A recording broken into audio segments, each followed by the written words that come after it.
Hey, Charmaine from Smarter Selling.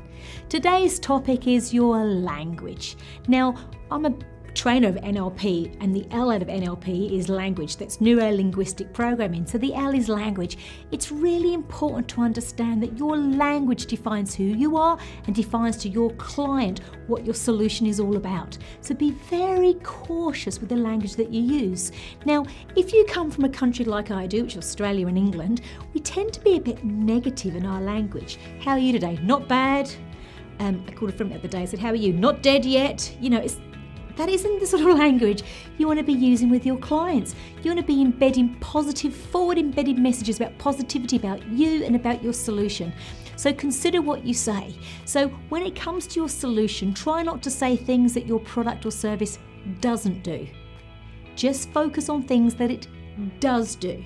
And what do I mean by that? Well, if I said to you, don't think of a green tree, in order to not think of a green tree, you've got to think of a green tree, right? Confused yet? So don't take your client to a place of what your product doesn't do to then say what it does do, because that's very confusing neurologically.